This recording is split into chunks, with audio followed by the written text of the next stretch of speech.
Las opiniones que se emitan en este espacio son de entera responsabilidad de las personas que la pronuncian y no representan la línea editorial de esta emisora.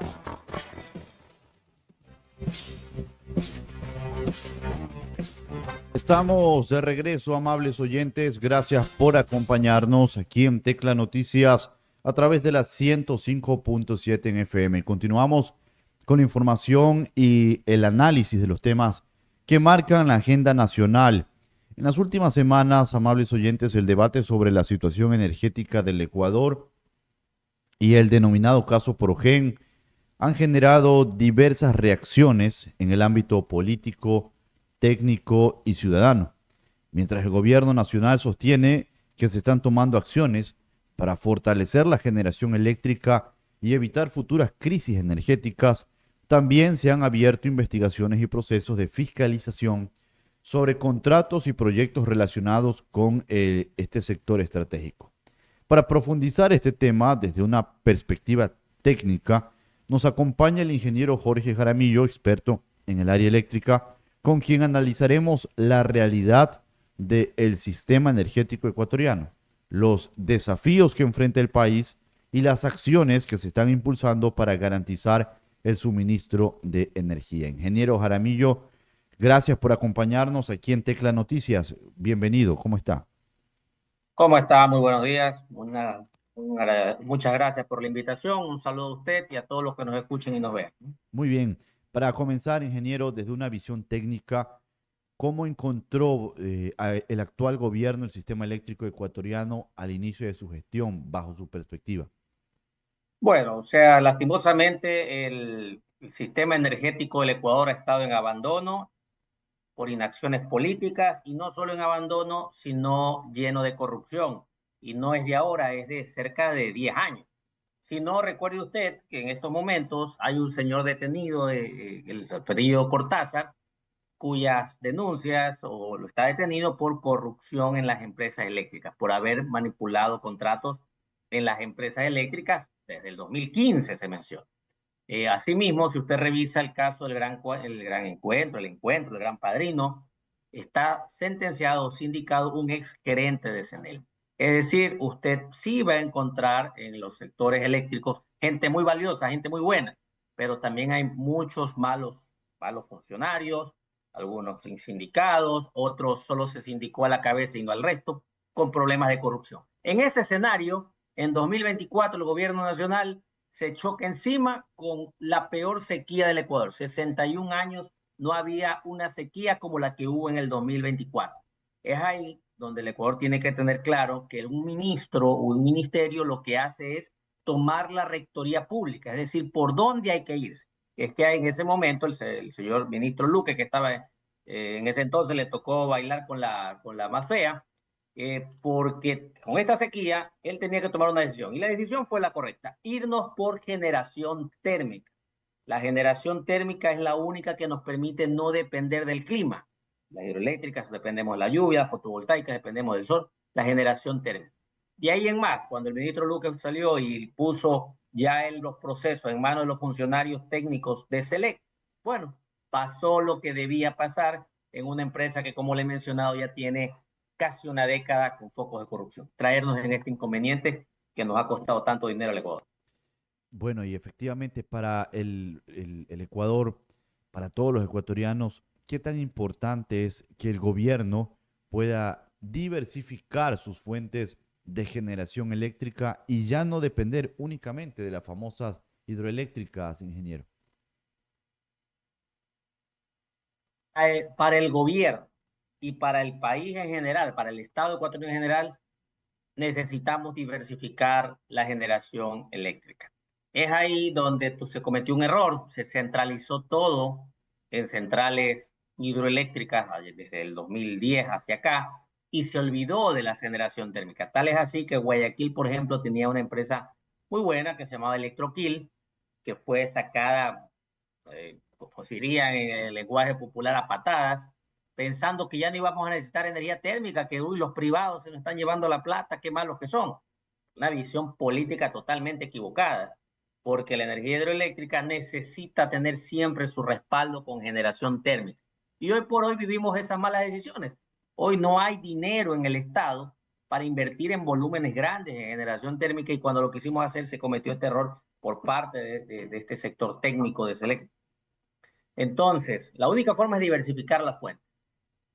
Energía fotovoltaica, que es la que más se nos va a demorar, y mientras tanto también la ciudadanía entrar en otro tipo de energía fotovoltaica. Las plantas fotovoltaicas están en un apogeo en este momento, debido a los que han bajado los costos a nivel internacional de paneles solares, hay más personal especializado en la instalación de los mismos, y es porque algo que es una decisión que la puede tomar usted. Si usted que nos está viendo, escuchando, es de clase media y puede hacer una pequeña inversión desde $2,000 hacia arriba, usted puede tener su planta fotovoltaica en su hogar y comenzar a generar su propia energía sin depender del Estado. Y así hay que ir, a diversificar las fuentes energéticas. Muy bien, hablando del caso más sonado actualmente, el caso Progen, para su perspectiva, mucho se ha hablado, ingeniero, mucho se ha hablado de este caso. Desde su punto de vista técnico, ¿por qué era urgente incorporar una nueva generación eléctrica en el sistema nacional, aunque ya no es, los casos están evidentes, el tema de los apagones, el tema de la hidroeléctrica como tal, y también si esta era la única alternativa que tenía el gobierno nacional como entre las primeras opciones? Recuerde que en su momento, como dijimos hace unos minutos, en el 2024 hubo la peor sequía en 61 años. Así que el ministro que le tocó bailar con la más fea, que fue el ministro Luque, tomó una decisión correcta de comenzar a ver qué opciones teníamos en generación térmica. Entonces, mucho se pensiona Progen, pero hay que aceptar la realidad de que sí se visitaron otros proveedores. Si no, recuerde que de todos esos problemas térmicos, todos estos problemas térmicos con Progen, también salieron las barcazas, que aunque las barcazas sean criticadas, ahí están. Y son las que salieron de una forma correcta, son 300 megavatios que están dando la energía al Guayas, para dejarle el resto de esa energía al resto del país, que están dándole, están surtiendo de electricidad aquí a la provincia y al país directamente. Están funcionando. Entonces se tomó la decisión correcta por parte del ministro. Yo veo que de todas maneras a veces mencionan que sí, que lo buscaron, que habían correos del ministro. O sea, si usted es ministro de Energía y está en una crisis, las empresas lo van a buscar a usted. O sea, eso no tiene nada de raro. De ahí en además, ¿qué pasó con los otros ministros, señor Goncalves, la ministra Manzano? Bueno, quizás podrán tener responsabilidad política o no, eso lo decidirá la Asamblea, creo que ya lo ha decidido, pero en los temas penales yo creo que más adelante se podrá entender las separaciones. Los ministros normalmente solo dictan política pública. Las empresas públicas tienen la independencia de calificar, de decidir qué procede, eh, qué proveedor va a vender la energía. Entonces, yo considero que la responsabilidad debe caer ahí, lastimosamente, porque ya a estas alturas, usted siendo mayor de edad, no puede decir es que el ministro me dijo. O sea, ya el tema penal lo verá la justicia, pero técnicamente cualquier responsabilidad de las malas elecciones va a caer sobre el equipo técnico. Lastimosamente, algunos pagarán, quizás porque no tomaron conciencia del caso, de la seriedad del caso, pero era necesario esas contrataciones térmicas. Muy bien. Mal seleccionado el proveedor, mal seguimiento en la instalación, malos informes por sea lo que sea, presiones o lo que sea, pero al final firmaron el tema de la adquisición de equipos y aquí estamos en un problema grave y el gobierno debería intentar depurar el sector eléctrico, ¿no? Que es muy importante eso. Y eso de la corresponsabilidad de los otros funcionarios realmente no es nada nuevo, ¿ah? Ni es un caso atípico en una designación como tal. Todo funcionario público es consciente de la responsabilidad que puede enfrentar tanto administrativamente como penal si no se toman decisiones acertadas. Entonces, que salgan estos nombres, estas personas, realmente no es algo que me extrañaría a mí, porque he visto en muchos casos, y no solo en este gobierno, sino en gobiernos anteriores, que incluso funcionarios por la misma razón se abstienen incluso de poner su firma, hasta presentan renuncia porque no quieren enfrentar ningún proceso penal si no están de acuerdo con un proceso de contratación o un proyecto que se esté ejecutando, ingeniero. Claro, eso es un llamado a los profesionales, ¿no? A los diferentes profesionales. Nosotros hacemos diligencia en el sector eléctrico, a los profesionales eléctricos. O sea, si ya sienten presiones, o sea, hay formas de evitar eso. Renuncie al proceso, ¿no? No necesariamente que usted salga de su cargo. Usted puede renunciar al proceso. Si es un funcionario de libre remoción y siente que va a hacer algo malo, o sea, tiene que hacerse a un lado o denunciar. Para eso están los dirigentes, estamos los que hacemos dirigencia en el sector eléctrico, porque lastimosamente ahora se han mencionado al ministro tal, al embajador tal, pero en el sector público la responsabilidad está en el que firma, está en el que toma la decisión. Y si usted va a firmar un llamado a los funcionarios, o sea, no lo puede llamar el funcionario X, por más conocido que sea, decirle que a usted es su seguridad. Entonces, en ese sentido, sí se debe tener conciencia de aquí en adelante y la justicia deberá sancionar a quien tenga que sancionar para que no haya impunidad, pues, ¿no? En ese sentido, yo veo que por lo menos el gobierno, usted habla 10 años hablamos hace un minuto de 10 años de corrupción y hay un señor sentenciado en la cárcel del Encuentro, el Pedro Cortázar. Él manejó las empresas eléctricas. ¿Usted vio alguna denuncia del gobierno de Lenín Moreno contra las empresas eléctricas? Del señor Lazo. No. No se la vio. O sea, ya cayó el tema del antiguo gerente de las empresas eléctricas, porque ya la prensa lo expuso, pero hoy usted ve un gobierno que está demandando al exterior, ¿no? Está demandando que se transparente la ruta del dinero, que se muestre. Ve un ministro como el señor Luque dando la cara y está aquí. Entonces, yo sí creo que el gobierno está asumiendo su error.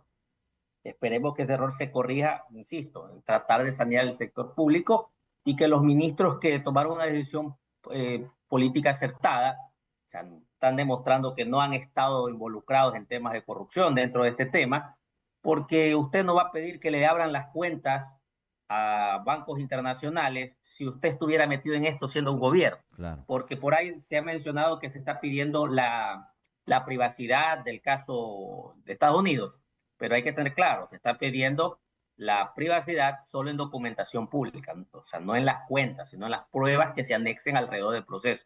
Las cuentas ya son públicas y bueno, ahí están cayendo personas que esperemos respondan a la justicia y podamos recuperar en algo nuestros recursos, ¿no? Así es, ingeniero. Continúe, por favor, con nosotros. Vamos con una importante recomendación y regresamos con esta importante entrevista. Atención, amigos.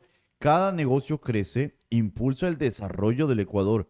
Por eso, en Banco del Pacífico apoyamos a pequeñas empresas con soluciones de financiamiento que las ayudan a invertir, crecer y llegar más lejos. Porque cuando una pyme avanza, avanzamos todos. Banco del Pacífico, tu banco. Y seguimos, amigos, con más de esta importante entrevista. Se encuentra con nosotros también el ingeniero Jorge Jaramillo, experto eléctrico, hablando sobre la situación energética del país y también, ¿por qué no?, sobre el caso Progen. Ingeniero, le iba a consultar también. Es normal, usted nos decía que como ministros de esta área de energía, si hay un inconveniente, evidentemente habrán proveedores que están atentos y van a llamar y van a decir, mira, yo tengo este servicio. Pero es normal también que en situaciones como estas, que es una emergencia energética, los gobiernos puedan recurrir a estos procesos acelerados para contratar generación adicional. Claro, o sea, usted en un sector, en una emergencia de cualquier índole, fuera una emergencia médica, como lo que pasó en la pandemia. O sea, ya sabemos que existen los procesos de emergencia donde se suspenden varios pasos y los procesos son más rápidos, ¿no? El problema es que cuando eso pasa, a veces se abusa y se cae en corrupción. Entonces, lo que pasó en el Ecuador era un proceso de emergencia. Insistimos, el ministro Luque le tocó bailar ahí con la más fea y tomó la decisión correcta de comprar generadores. E insisto, para que la ciudadanía lo tenga claro, el ministerio hoy es Ministerio de Ambiente, de Energía y de Petróleos, de minas y petróleo. Entonces, usted no va a encontrar un ministro que sea experto en electricidad, en ambiente y en petróleo. Obviamente usted tiene un ministro que sabe de la Rectoría General de la Universidad del país y tiene sus respectivas empresas públicas que son los responsables de sacar adelante cualquier proceso de contratación y sobre ellos va a caer la responsabilidad de lo que pase y eso tienen que entenderlo los mismos funcionarios.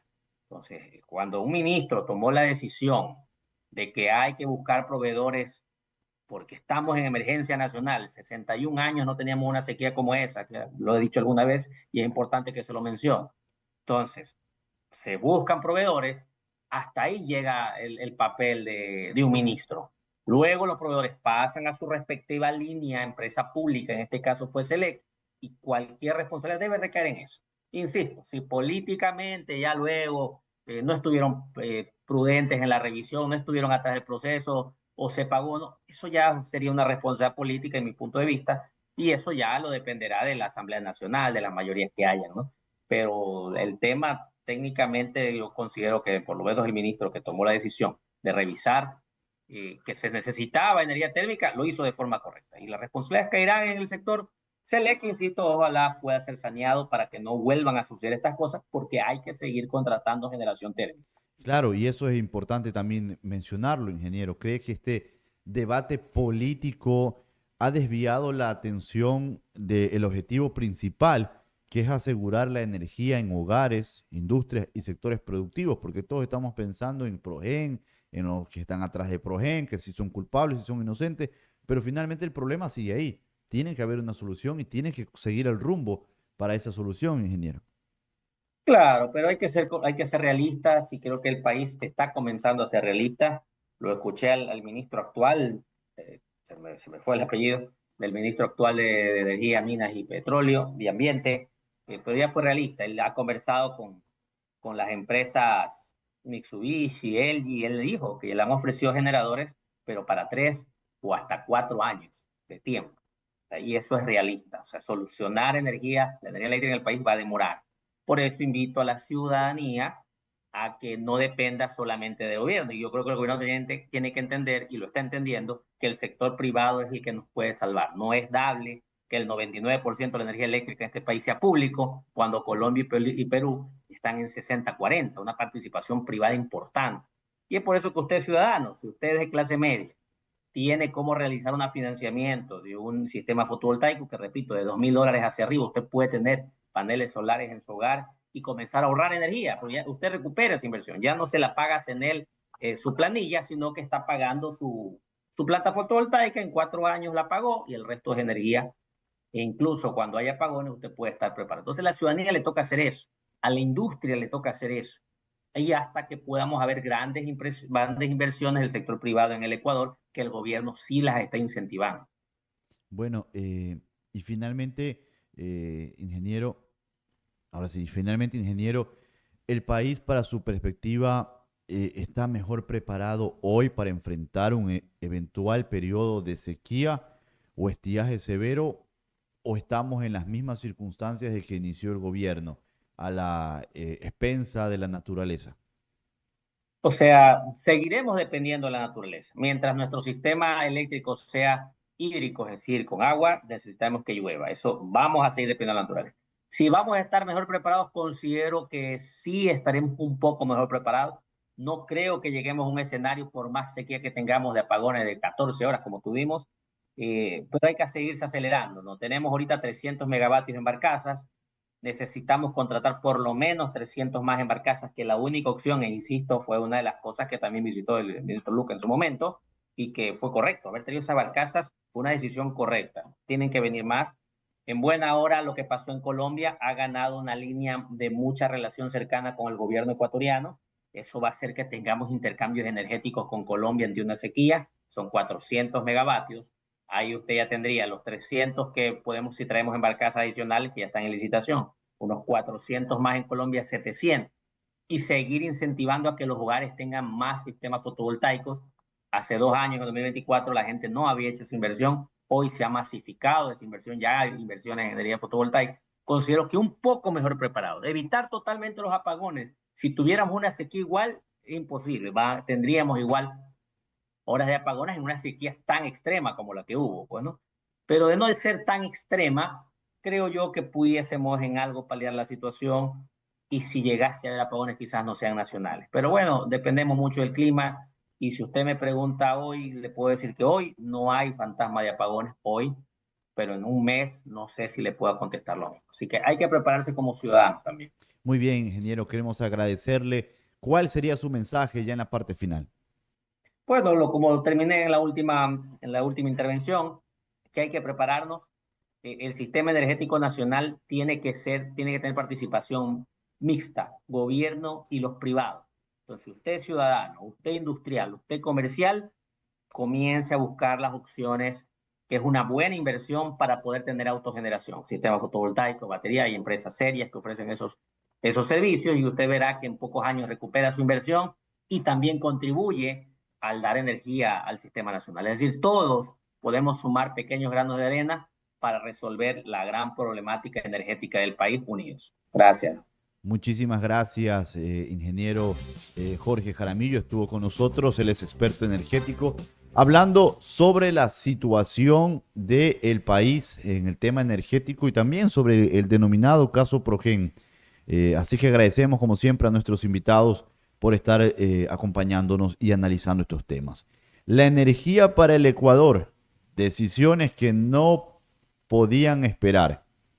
El debate sobre la situación energética del Ecuador y el caso Progen, amables oyentes, ha ocupado titulares, espacios políticos y sobre todo redes sociales durante las últimas semanas. Sin embargo, en medio de las acusaciones y la confrontación política, es importante no perder de vista una realidad fundamental. El país enfrentaba una emergencia energética que exigía respuestas inmediatas.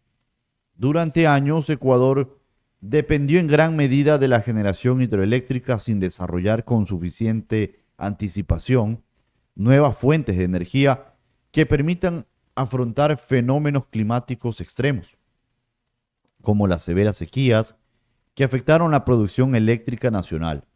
La falta de planificación y de inversiones oportunas dejó al país vulnerable ante una crisis que terminó impactando a millones de ciudadanos, hogares y también sectores productivos. Cuando el actual gobierno asumió la responsabilidad de administrar el país, se encontró con un sistema eléctrico bajo presión y con escaso margen de maniobra. Frente a este escenario, la inacción no era una opción, evidentemente. Había que tomar decisiones urgentes para evitar que los apagones se prolongaran y generaran consecuencias aún más graves para la economía nacional. En ese contexto, donde deben analizarse los proyectos emergentes de generación eléctrica y las contrataciones realizadas para incrementar la capacidad energética del país, las autoridades tienen la obligación de garantizar que existe electricidad para las familias, los hospitales, las escuelas, los pequeños negocios y las grandes industrias. La prioridad era asegurar el suministro energético y proteger la estabilidad económica, sobre todo del Ecuador. Eso no significa que los procesos de contratación estén extensos o exentos, mejor dicho, de fiscalización. Todo lo contrario, la transparencia debe ser un principio irrenunciable en la gestión pública. Y cualquier observación administrativa o legal debe ser investigada por los organismos competentes. Pero una cosa es determinar responsabilidades individuales si las hubiera, y otra muy distinta es desconocer que la necesidad de incorporar nueva generación eléctrica era real y sobre todo urgente. Hoy más que nunca, el país necesita un debate serio, técnico y sobre todo responsable sobre su futuro energético. Ecuador requiere fortalecer su infraestructura eléctrica, diversificar sus fuentes de generación, impulsar energías renovables y garantizar inversiones que permitan evitar nuevas crisis en los próximos años. Las decisiones difíciles suelen generar polémicas, sí, ¿por qué no? Pero es evidente, amables oyentes, especialmente cuando se toman en momentos de emergencia. Pero gobernar implica precisamente eso, actuar cuando las circunstancias así lo demandan. La ciudadanía, todos esperamos soluciones, no excusas, resultados, no discursos. Y el desafío energético aún no ha terminado. Por eso, también hay que decirlo y hay que reconocerlo. Es evidente que el gobierno ha asumido la tarea de enfrentar un problema que se arrastraba desde hace años. Ahora corresponde a las instituciones de control cumplir su trabajo y a los ecuatorianos evaluar los hechos con objetividad, pensando siempre en el interés superior del país. Porque al final del día, más allá de la confrontación política, lo que está en juego es la seguridad energética del Ecuador y el bienestar de millones de ciudadanos que necesitan sobre todo un servicio eléctrico confiable para construir un mejor futuro. Por eso hemos denominado este comentario editorial, como usted lo quiera llamar, Energía para el Ecuador, decisiones que no podían esperar.